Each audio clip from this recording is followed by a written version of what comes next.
அனைவருக்கும் வணக்கம். தலைப்பு நல்வழி. பாடல்.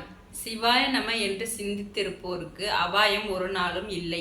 உபாயம் இதுவே மதியாகும். அல்லாத எல்லாம் விதியே மதியாய் விடும். கம்பம் அப்படிங்கிற ஊர்ல ராஜு சுந்தரி தம்பதியினர் வாழ்ந்து வந்தாங்களாம். அவங்களுக்கு கந்தன்கிற ஒரு மகன் இருந்தானாம். அவனை சிறு வயசுலேருந்தே சிவனேச செல்வனா அற்புதமா வளர்த்து வந்தாங்களாம்.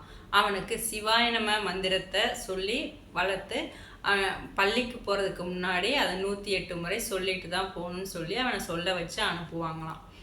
அவனும் நல்ல ஒழுக்கத்திலையும் கல்வியிலையும் சிறந்து விளங்கினானா. நாட்கள் சில கடந்தன. அவன் இப்போது கல்லூரிக்கு வந்துட்டான். கல்லூரிக்கு வந்த பிறகு அவனுடைய நடவடிக்கையில மாறுபாடு தென்பட்டுச்சான். அவன் இப்போது திருநீறு அணிவதில்லையாம். காரணம் கேட்டால் இது நவீன நாகரிகத்திற்கு எதிராக இருக்குது அப்படின்னு என்னோட நண்பர்கள்லாம் சொல்கிறாங்க அப்படின்னு சொன்னானா. அதே போல் அடிக்கடி அவன் எடுத்துகிட்டு போகிற உணவையும் சாப்பிடாம திருப்பி கொண்டு வருவானாம். ஏன்னு அவங்க அம்மா கேட்டால், நான் நண்பர்களோட சிற்றுண்டியில் சாப்பிட்டேன், அதனால் நான் இதெல்லாம் இப்போ சாப்பிடாம கொண்டு வரேன் அப்படின்னு சொன்னானா. அதுக்கு அவங்க அம்மா வெளி உணவகங்கள்லாம் உணவு சுகாதாரமானதாகவும் கலப்படமற்றதாகவும் இருக்கும் அப்படின்னு நம்ம நம்ப முடியாது. அதனால் நான் அன்பாக சுத்தமாக தயாரித்து தர உணவை நீ சாப்பிட்டுட்டு வா, அதுதான் உன்னோட உடம்புக்கும் நல்லது அப்படின்னு அவங்க அம்மா சொல்லுவாங்களாம். இப்படியே போயிட்டு இருந்துச்சா நாள். போயிட்டு இருக்கப்போ ஒரு நாள் காலையில் கந்தன் எழுந்திருக்க தாமதமாயிருச்சான்.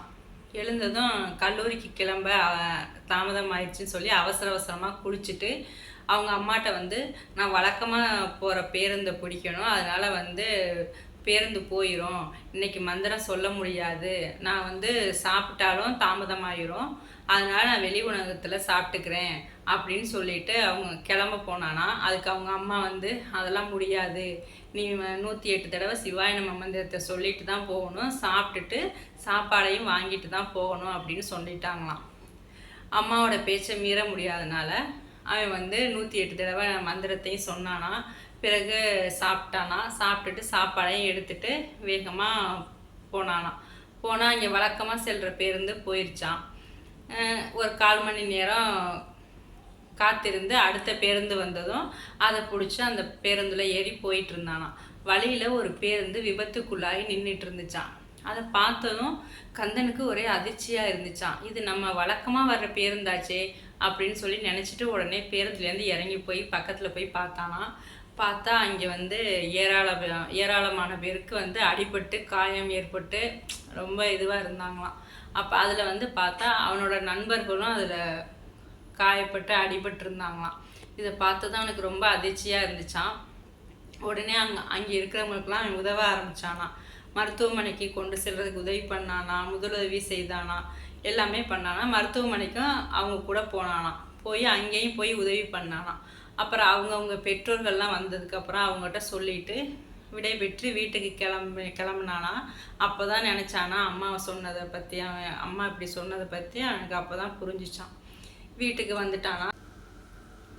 வீட்டுக்கு தாமதமாக வந்த கந்தனை பார்த்து அவங்க அம்மா ஏன் இவ்வளவு தாமதம் அப்படின்னு கேட்டாங்களாம். அவன் பதிலே எதுவுமே சொல்லாமல் நேராக போய் குளிச்சுட்டு பூஜை அறைக்குள்ளே போய் திருநீர் அணிந்துக்கிட்டு உட்காந்து சிவாய நம மந்திரத்தை 108 தடவை சொல்லிட்டு பிறகு ஒரு திருவாசகத்துலேருந்து ஒரு பாட்டையும் பாடிட்டு வெளியில் வந்தானா. வெளியில் அதுக்கப்புறம் தான் அவங்க அம்மாட்ட இந்த மாதிரிலாம் நடந்துருச்சு, இப்படி ஒரு விபத்து நடந்துருச்சு அப்படின்னு அவங்க அம்மாட்ட நடந்த விஷயத்தெல்லாம் சொன்னானா. சொன்னதை நீங்கள் என்னை அமர வச்சு நான் சிவாய நம மந்திரத்தை சொல்ல வச்சிங்க, அதனால் வழக்கமாக செல்கிற பேருந்து போயிடுச்சு, நீங்கள் இல்லைன்னா நானும் விபத்தில் அடிபட்டிருப்பேன், எனவே இந்த சிவாய நம மந்திரம் நம்ம துன்பத்தை போக்கக்கூடியது, நம்ம எல்லாம் காக்கக்கூடியது அப்படிங்கிறத நான் புரிஞ்சுக்கிட்டோமா. இனிமேல் பெற்றோர்களாகிய உங்களோட பேச்சை கேட்டு நான் நல்லபடியாக நடந்துக்குவேன், பெற்றோரின் அறிவுரை உண்மையானது, நன்மையே விளைவிக்கக்கூடியது அப்படிங்கிறதையும் நான் புரிஞ்சுக்கிட்டேன் அப்படின்னு கந்தன் சொன்னதும் சுந்தரிக்கும் அவங்க அம்மா வெளியில் நின்று அவங்க அப்பா கேட்டுக்கிட்டு இருந்தாராம். இதை அவருக்கும் ரொம்ப ரெண்டு பேருக்கும் ரொம்ப சந்தோஷமாக இருந்துச்சான். அதுக்கப்புறம் மூவரும் இன்பமாக வாழ்ந்தாங்களாம். இந்த நல்வழி கதையானது நமக்கு உணர்த்துறது என்ன அப்படின்னா, சிவாய நம அப்படிங்கிற 5 எழுத்து மந்திரத்தை, நமச்சிவாயம் அப்படிங்கிற 5 எழுத்து மந்திரத்தை மனதால் எண்ணிக்கொண்டு வாழ்பவருக்கு ஒரு நாளும் துன்பம் வராது. இதுவே சரியான வழி.